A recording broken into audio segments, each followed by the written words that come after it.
सबसे पहले खुर्शीद शाह साहब आपका शुक्रिया अदा करूँगा। गो के मैं मेहमान हूँ, आप मेज़बान हैं, लेकिन यहाँ मैं मेज़बान हूँ आप मेहमान हैं।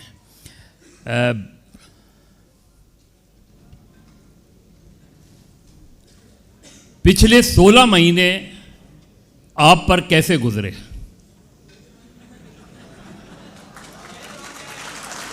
देखें,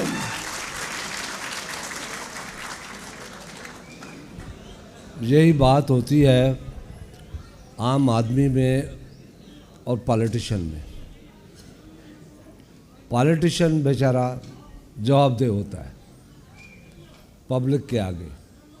सबसे पहले तो मैं आप को वेलकम करता हूं सक्खर में, और जो भी बाहर से दोस्त हमारे आए हैं उनको भी वेलकम करता हूं।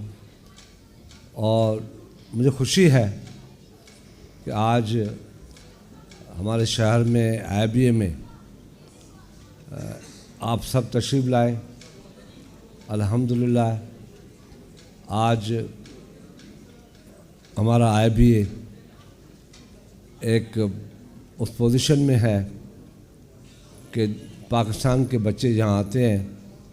अब तो मुझे खुशी है कि अब बैरूनी मुल्क के भी लोग बच्चे आने शुरू हो गए हैं। उस प्रोग्राम में ऑडियंस के सामने आपने एक सवाल पूछ लिया मुझसे, 16 महीने कैसे गुजरे?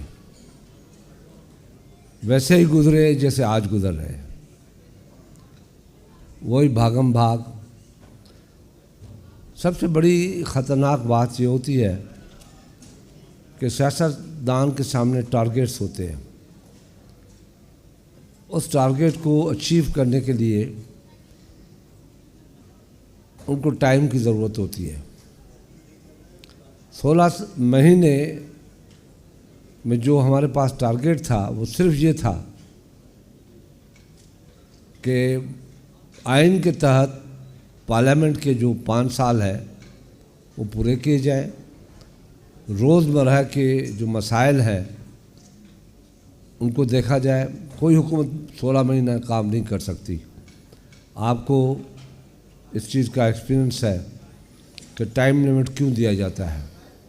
और उस 16 महीने का पूरा जो महवर था वो ये था कि हमें 2023 में आईन पाकिस्तान के मुताबिक हमें इलेक्शन करानी चाहिए।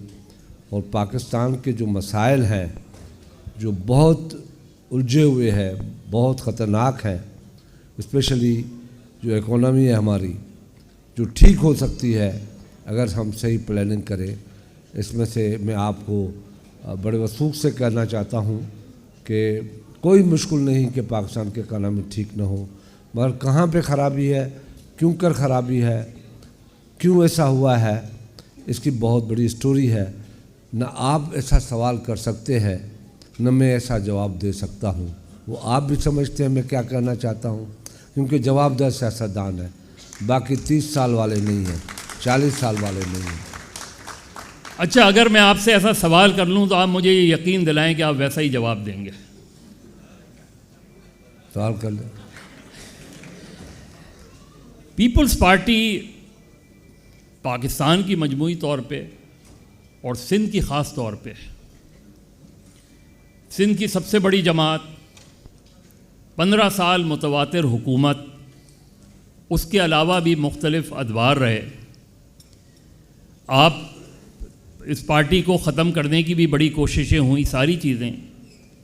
मुझे इन 15 सवालों में, इन 15 सालों में कोई और जमात बात करे अलग बात, क्या आप समझते हैं यहाँ सारे लोग ही चंद एक को छोड़ के सिंध से ही ताल्लुक़ रखते हैं? क्या 15 साल में पीपल्स पार्टी ने सिंध में तालीम के शोबे में, सेहत के शोबे में, ट्रांसपोर्ट के शोबे में, लोगों को रोज़गार देने के शोबों में वो काम किया जो करना चाहिए था? जी बिल्कुल, 100%। आप लोग इस्लामाबाद में बैठ के, कराची में बैठ के और देखने की कोशिश करते हैं। नेचुरली एक दिन में दुनिया नहीं बनी, अभी तक तो इख्तलाफात है कि दुनिया को बने हुए कितने साल हो गए हैं, मगर अभी तक मुकम्मल नहीं है। मगर मैं इतना ज़रूर बड़े वसूख से कहूँगा कि जिस अदारे में अभी आप बैठ के मुझसे सवाल पूछते हैं, ये अदारा पीपल्स पार्टी ने बनाया और इसको छोड़ दे आप। मेरे शहर में एक यूनिवर्सिटी नहीं थी, आज अल्हम्दुलिल्लाह 6-7 यूनिवर्सिटियाँ हो गई है, और ऐसी यूनिवर्सिटियाँ जिसका लेवल इंटरनेशनल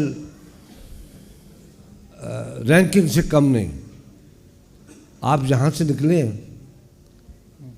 शहर के इलाकों में जाएं, आपने पाकिस्तान की बहुत बड़ी बड़ी यूनिवर्सिटियाँ देखी होंगी। इंशाल्लाह IBA तो आपने देख लिया। आप arts and design heritage university अरोड़ के नाम से, अरोड़ मुझसे कल काफ़ी लोगों ने पूछा कि अरोड़ का क्या मतलब है, और वो राइटर थे, लिखने वाले थे, पढ़ने वाले थे। जब ये पूछा तो मैं परेशान ज़रूर हो गया। तो अब सवालात ठीक हो रहे हैं कि क्या हुआ है। शहजाद थोड़ा सा आप अभी तक आपने जितनी मिसालें दी वो यूनिवर्सिटीज़ की मिसालें मैं दे रहा हूँ, आ रहा हूँ। नहीं, आपको ये तो पता है ना कि सिंध में कितने बच्चे हैं जो स्कूल तक जिनको रसाई हासिल नहीं है।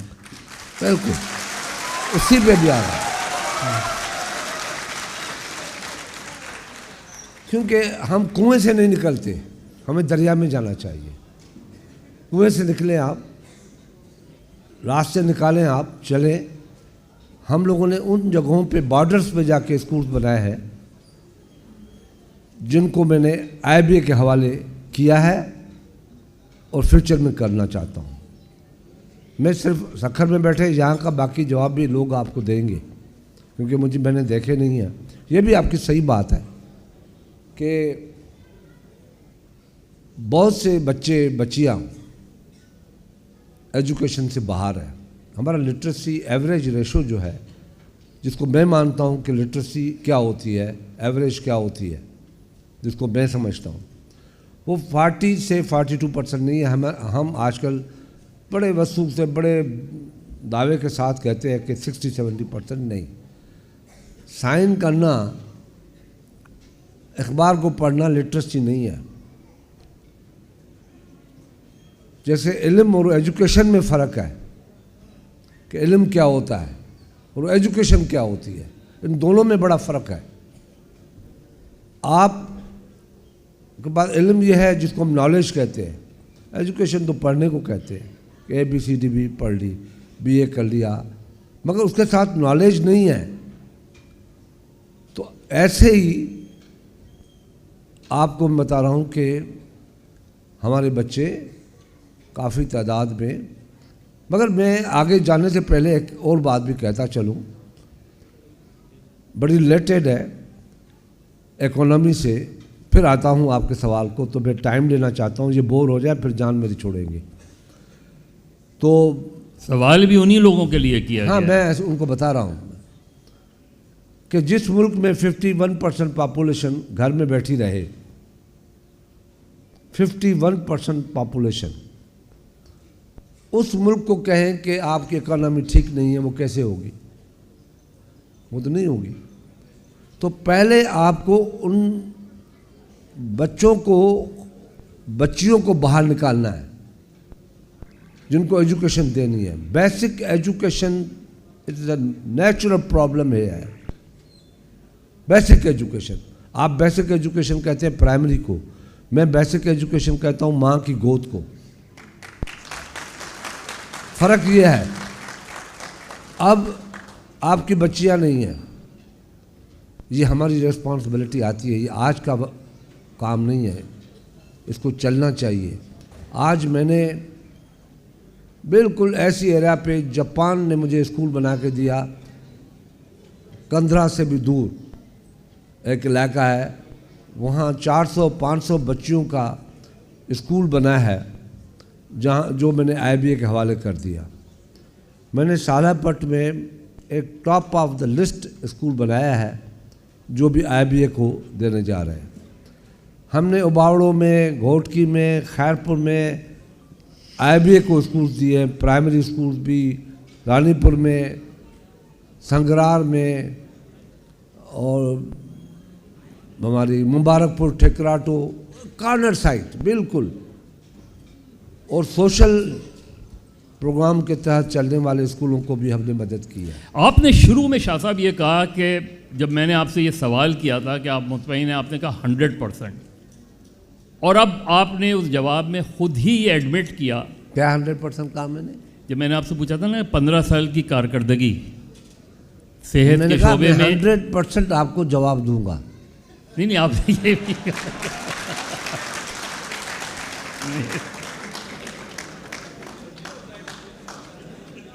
देखिए शाह साहब, मैं सिर्फ इस वजह से, क्योंकि जाहिर है आप हुक्मरां हैं, यानी हुक्मरां रहे हैं, हुक्मरां उन मानों में, मैं सियासतदानों के उस पर पैर कर रहा हूँ। गैर सियासी क़ुव्वतें हों, गैर सियासी क़ुव्वतों के ख़िलाफ़ मेरा ख़्याल है सबसे ज़्यादा अगर जद्दोजहद की है तो सिंध ने की है। लेकिन उसके बाद सिंध को सबसे बड़ा झटका यही लगता है उन लोगों ने जो कुर्बानी देते हैं कि फिर आप उन्हीं लोगों से जाके हाथ मिला लेते हैं जिनके ख़िलाफ़ आप जद्दोजहद करते हैं। और ये वो कन्फ्यूजन है जो ना अच्छी गवर्नेंस कायम कर पा रहा है, ना अच्छी हुकूमत कायम कर पा रहा है, ना अच्छी सियासत हो पा रही है, और अल्टीमेटली उसका विक्टिम जो है इस मुल्क की जमहूरियत बन रही है। इसका कोई हल है क्या? ये बात गलत है? जी हाँ, इसका हल है। पहले तो सबसे पहले तो हमारे पास एजुकेशन आनी चाहिए, नॉलेज होना चाहिए।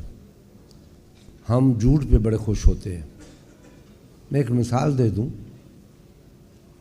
अब जंग लोग पढ़े हुए लिखे लोगों की बात कर रहा हूं। अब मैं अपने गांव के, और आपको ये भी बताता चलूं कि मैं 35 साल से पॉलिटिक्स में, पार्लियामेंट में हूं। उस 35 साल में वोट देने का रेशो जो सुन के आप परेशान होंगे, गांव के इंटीरियर में हम लेते हैं 57 से 58% वोट। शहर का MNA वोट लेता है 30 से 20%, total vote casting of the vote. इसका मतलब है जो विजन है वो इंटीरियर में ज़्यादा है कि वो इस पार्ट में जाना चाहते हैं। कंट्रोल किसका है सियासत पे? वो शहरों का है, गाँव का नहीं है। अभी एक सियासतदान ने बैठ के ऐलान कर दिया कि मैं आप नौजवानों के लिए 1 करोड़ नौकरियां लेके आ गया हूं, और 50 लाख घर लेके आया हूं, 200 बिलियन लेके आया हूं। नौजवानों ने यकीन कर लिया बगैर देखे कि ये होगा कैसे। तो इन चीज़ों ने भी बड़े प्रॉब्लम किए हैं। आपने तो उसे 5 साल हुकूमत ही नहीं करने दी, वो तो 5 साल का विजन था।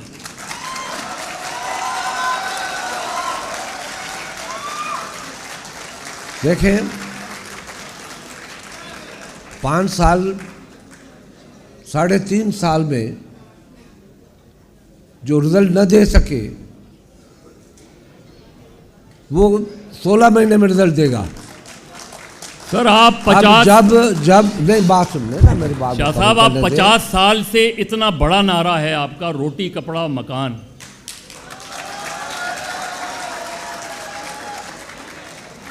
ठीक, अब सुनते जाए, बच्चे भी सुने, तालियां जरूर बजाए। बात यह है कि रोटी कपड़ा और मकान हमने दिया है, वो स्लोगन दिया है, और सक्सेसफुली हमने मूव किया है कि अगर हमने कुछ नहीं दिया होता तो हमारी पार्टी का नाम आज नहीं होता। हम 55 साल से उस नाम को चला रहे हैं बिकॉज ऑफ कि हमने जो कमिटमेंट की, जो मैनिफेस्टो दिया, उसको पूरा किया। अब मैं आपसे एक सवाल पूछता हूँ, इन बच्चों से भी सवाल पूछता हूँ और उनको चैलेंज भी करता हूँ। बहुत बड़ी बात है ना। 2008 में आपने कहा कि 3.5 साल 5 साल हुकूमत करने नहीं दी। सवाल आपका ठीक है, मगर जिसको करना होता है वो 5 साल में क्या 1 साल में भी कर लेता है। मुझे ये बताओ कि 2008 का आपने हमारा मैनिफेस्टो पढ़ा था? जी पढ़ा। हमने मुकम्मल किया या नहीं किया? बताओ मुझे, बताओ हमने फलानी चीज़ मुकम्मल। अगर आपने मुकम्मल किया तो पंजाब में पीपल्स पार्टी वाइप आउट क्यों हो गई? ये तो आपकी सोच है। देखें ये बात, ये है failure of your government, failure of the thinking, failure of your government. No, लोग पीपल रिजेक्टेड यू। मैंने आपसे कितना आसान सवाल पूछा है, क्यों नहीं हुए? ये तो आप वोटर से पूछे। तो यही तो मैं कह रहा हूँ, वोटर ने आपको सिंध में वोट दिया 2008 में जो आपने परफॉर्मेंस दी, पंजाब ने क्यों नहीं दिया वोट आपको? देखें फिर मजहर क्यों नहीं दिया या दिया, मैं इसमें नहीं जाता। वोटर का राइट है, हमें समझता है हमने कुछ नहीं किया, ठीक है, वेरी गुड। मगर मैं आपसे पूछता हूँ, आप बात को टर्न करके ले गए। नहीं, मैं आपको इसका भी जवाब दे देता हूं। आप मुझे बताएं कि जो कमिटमेंट हमने की वो बहुत बड़ी बात होती है। दुनिया है मेरे बच्चों, दुनिया जो आज चल रही है ना, जहाँ पे डेमोक्रेसी है, वो इकोनॉमी पे चल रही है, कमिटमेंट पे चल रही है कि फलाने प्रेसिडेंट ने हमसे इकोनॉमिक बेटर इकोनॉमी दूंगा, एग्रीकल्चर दूंगा, फलाना करूंगा, फलाना करूंगा। अगर किया तो वोट लेगा, नहीं किया तो वोट नहीं लेगा। पाकिस्तान में ये नहीं है। पाकिस्तान में ये है कि जिसने झूठा सच्चा नारा लगा दिया, क्योंकि इन लोगों ने डेमोक्रेसी देखी नहीं है। हम लोग बिलीव करते हैं भुट्टो के बाद कि डेमोक्रेसी कैसे आती है, कमिटमेंट क्या होती है और कमिटमेंट को पूरा कैसे किया जाता है। हमने अपनी 2008 की पहले भी कमिटमेंट भुट्टो ने पूरी की, तो आज तक हम चल रहे हैं, फांसी पे चढ़ गए। कमिटमेंट क्या थी कि राइट ऑफ वोट आवाम को होगा, right of government constitute government को आवाम को होगा। हम इस बात पे चले हैं और आज तक चल रहे हैं। मैंने आपसे सवाल बड़ा आसान पूछा है कि जो कमिटमेंट हमने मैनिफेस्टो दिया, मैं अपने बच्चों से कहता हूँ कि खुदा के वास्ते आप पढ़ें भी, देखें भी, सोचें भी कि जो हुकूमत कमिटमेंट करके कमिटमेंट पूरा नहीं करती उसको फेल्यूर गवर्नमेंट कहा जाता है। जो हुकूमत कमिटमेंट पूरा करती है और उसके बाद उसको वोट नहीं मिलता, ये फेल्यूर ऑफ द वोटर है। अब failure of the voter Punjab में अगर होता है बतौर आपके कि हर जो भी लड़ाई हुई है डेमोक्रेसी के लिए सिंध से हुई है, तो सिंध के लोगों का विजन बहुत स्ट्रांग है। नहीं शाह साहब, आप बुनियादी तजाद है आपकी बात में। डेमोक्रेसी तो ये होती है ना, आप कह रहे हैं कि आपने परफॉर्म किया, उन जो आपने वादे किए वो पूरे किए, लेकिन 2013 का इलेक्शन रिजल्ट कुछ और बता रहा है। देखिए मदर, नहीं आप देखें ना, अगर मैं न मानूं की बात हो, नहीं मैं ना मानूं नहीं, मैं तो आपको देखिए वोटर पे हमको यकीन होता है ना, आप as a political party voter पे यकीन करते हैं ना। मैं आपसे एक बात रिपीट अगेन की बात कर रहा हूं कि भाई वो फैसला वोटर का है कि भाई हमने सूरज देख रहे हो जी, नहीं मैं नहीं देख रहा। मजहर को देख रहे हो, सूरज मीन खुर्शीद, मजहर मीन आप। नहीं जी, मैं जो लेफ्ट साइड पे बैठा है ये मजहर है, जो राइट साइड पे बैठा है ये खुर्शीद है। भाई वो नहीं मानता, नहीं मैं नहीं मानता। अगर पंजाब नहीं मानता तो पंजाब ने नुकसान भी खाया है।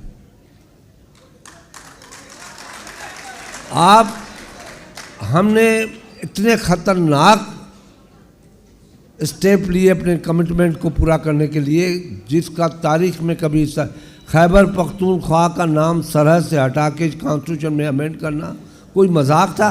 100 साल से अपना सरहदी गांधी ने कोशिश की। सरहदी गांधी, आप में पढ़े लिखे लोग जितने बैठे वो जानते हैं कौन है, कि मुझे नाम दो, ये सरहद क्या है, तो कोई नहीं दे सका। हमने रिस्क उठाया, हमने कमिटमेंट की कि लोगों को रोजगार देंगे, वो रोजगार दिया। क्या बेटा? नहीं बेटा, ऐसे नहीं, इस तरह नहीं, इस तरह नहीं, इस तरह नहीं। पूछ लो। नहीं, वो सवाल के शायद मैं आपसे, क्योंकि टाइम मुख्तसर है, जाहिर है इतना बड़ा मौजू है, अब हम मौजूदा सूरत हाल पे आ जाते हैं। एक तो ये बताएं कि इस वक्त जो सूरत हाल है, हम नए इलेक्शंस में जा रहे हैं। पीपल्स पार्टी का मौक़िफ़ ये था कि 90 डेज़ में इलेक्शंस कराएं। ये साल आइन की गोल्डन जुबली का साल है और इस साल सबसे ज़्यादा आइन को पामाल किया गया है। ये बताएं कि आगे आने वाले इलेक्शंस में आपको क्या नज़र आ रहा है कि इलेक्शन होने जा रहा है या सिलेक्शन होने जा रहा है? देखिए, आप बैठे एक सियासतदान के साथ और मैं बैठा हूँ एक जर्नलिस्ट के साथ। जर्नलिस्ट भी वो जो वर्किंग जर्नलिस्ट है, घर में बैठा हुआ नहीं। बात यह है, डिपेंड करता है हमारे एटीट्यूड पे, हमारा एटीट्यूड क्या होगा। पीपल्स पार्टी आज भी डेमोक्रेसी मांग रही है। सिलेक्शन को आप डेमोक्रेसी नहीं कहेंगे। अगर हमने डेमोक्रेसी की बजाय सिलेक्शन की राह ली, वो नतीजा आपने लास्ट गवर्नमेंट में देख लिया, जिसपे बच्चे तालियां बजा रहे थे ना, वो नतीजा हमने देख लिया कि जब सिलेक्शन बैठ के लाहौर में हुई, इलेक्शन कमीशन के पुर्दों ने काम छोड़ दिया तो सिलेक्शन हो गई। हशर क्या हुआ? आज 300 रुपये, 350 रुपये, एक मिनट, डॉलर आपको मिल रहा है और 350 300 रुपये में पेट्रोल मिल रहा है। आप उसके इत्तेहादी थे। सुन तो ले, कहाँ इत्तेहादी थे हम? आप 16 महीने में इत्तेहादी थे। ओ भाई, मैं बात कर रहा हूँ 3.5 साल की, सर, कि जिसने कमेंट जहाँ से एक सुने ना आप, मैं पीटीआई के किसी बंदे से नहीं बैठा हूँ, मैं मजहर से बैठा हूँ। जी। बात यह है कि 105 रुपये डॉलर से जब 85 पे पहुँचे, 40 रुपये के आटे से अब 90 रुपये पे पहुँचे, 40 रुपये की चीनी पे आप जब 85 रुपये पे पहुँचे, आयल जो आपका 200 रुपये था वो 500 रुपये पे पहुँचे, तब 16 महीने की गवर्नमेंट वजूद में आई, वो विद इन कॉन्स्टिट्यूशन। मगर आज भी ये कहता हूँ कि अगर सिलेक्शन हुई, आपने इलेक्शन को सिलेक्शन में तब्दील किया, डेमोक्रेटिक वे नहीं हुआ, तो फिर यही असर होगा। तो आप समझते हैं, आपने बिल्कुल ठीक बात की, 2018 में जो कुछ हुआ उसमें बाय एंड लार्ज इस बात को सब मानते हैं कि वो इलेक्शन बड़ा मैनेज था, वो हुकूमत बड़ी मैनेज करके बनाई गई थी। लेकिन जिन लोगों के साथ वो हुकूमत बनाई गई थी, उन्हीं लोगों के साथ वो हुकूमत आप लोगों ने हटाई। और चले, जो फेज़ हो गया वो हो गया। अगर 2024 का इलेक्शन आप देख रहे हैं तो आप समझते हैं कि उस इलेक्शन में पीटीआई समेत तमाम जमातों को इलेक्शन लड़ने का हक होना चाहिए। इलेक्शन तब माना जाएगा जब इक्वल पार्टिसिपेशन होगी, इक्वल लेवल प्लेइंग फील्ड होगी। अगर आपने किसी को निकाल के इलेक्शन कराना है तो पहले दिन वो इलेक्शन का रिज़ल्ट आ जाएगा और कोई नहीं मानेगा उस रिज़ल्ट को, चाहे वो 5 सीटें लें या 25 लें या 100 लें या 200 लें या जीत जाए। इलेक्शन हमें लेवल प्लेइंग फील्ड पे लेनी चाहिए और सबको पार्टिसिपेट करना। वो आपको लग रहा है शाह साहब, बीइंग ए वेटरन पॉलिटिशियन, आपने बहुत अच्छी बात की, क्या आपको ऐसा होता लग रहा है कि लेवल प्लेइंग फील्ड होगी? देखें, हर वक्त अच्छी उम्मीद करनी चाहिए। सियासतदान का काम होता है दबाव डालना, और अनफॉर्चुनेटली न आप बोलते हैं, हम फिर भी बोल जाते हैं थोड़ा ज़्यादा पार्लियामेंट में, मगर आप नहीं बोलते। जब भी आप बोलते हैं म्यूट कर दिया जाता है। एक मिनट, कभी नहीं बोलते कि 40 साल का हिसाब तो दो, कभी नहीं। सियासतदान हिसाब दे। मैं आपको ये क्लिप सुनवा देता हूं अपना, अगर आप बोले तो। अभी आपने अभी नहीं बोला हूं, अभी नहीं बोला हूं। चलो तुम अपने आप नहीं, उस वक्त बोला हूं जब आप कॉम्प्रोमाइज कर रहे थे। मजहर बात वो कर रहा है अकेला, मैं वाली बात नहीं कर रहा, मैं सबकी बात कर रहा हूँ। हाँ, मैं भी सभी जनरली बात कह रहा हूँ। हाँ, तो सब बोलते थे कि 40 साल का हिसाब दो। सियासतदानों ने मुल्क तोड़ दिया, जुल्म कर दिया। आज सियासतदान होते, आई एम सॉरी, नहीं सही है, I am sorry, very unfortunate, बड़ी तकलीफदेह बात है जो सबको होगी, जो भी बैठे हैं। आज इजराइल में जो कुछ हो रहा है, जो पाकिस्तान का रोल है, हम प्ले कर रहे हैं। आपको 70 का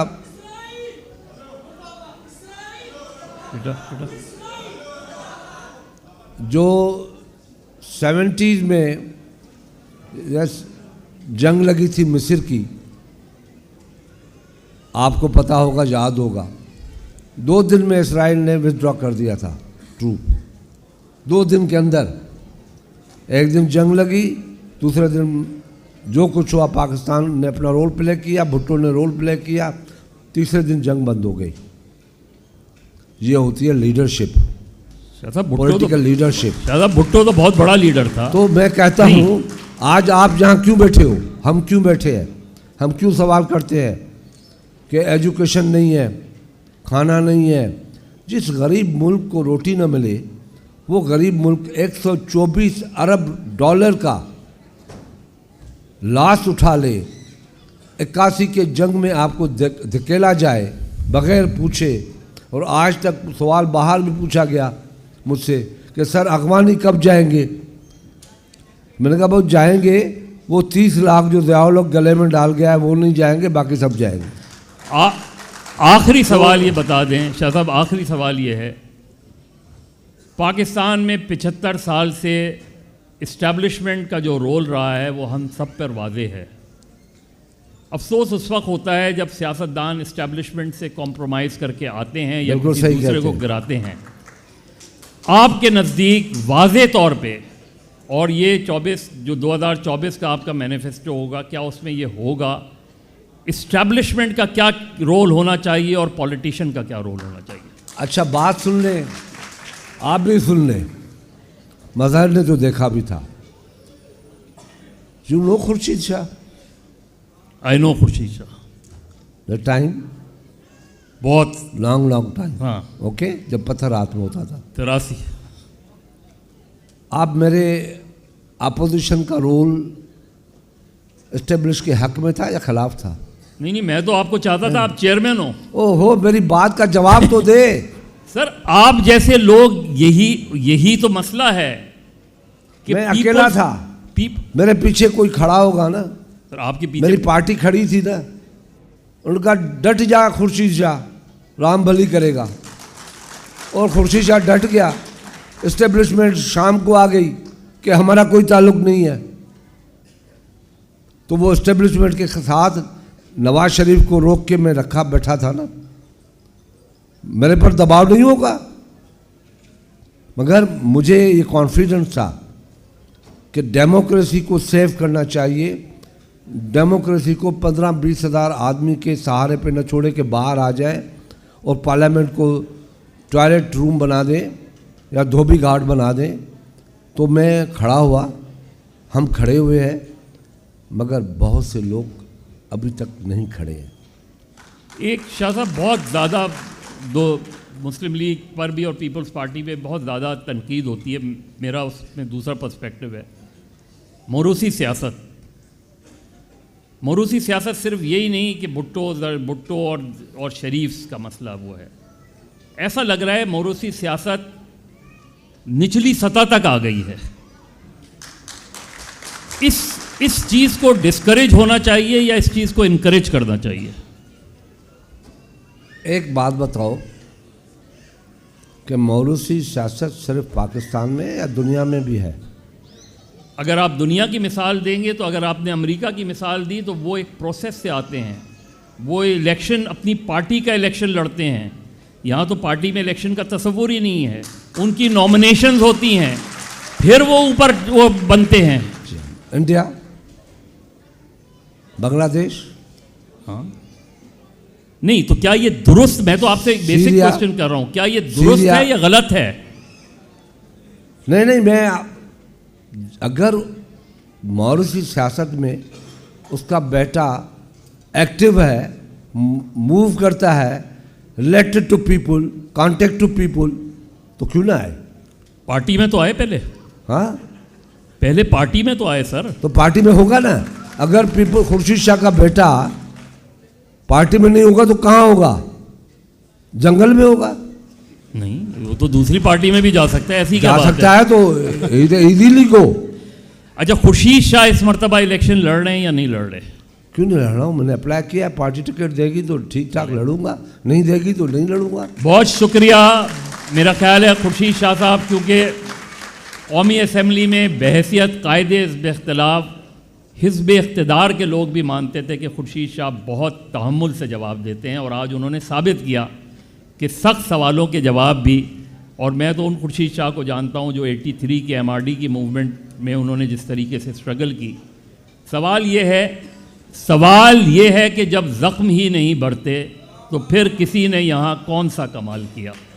बहुत बहुत शुक्रिया।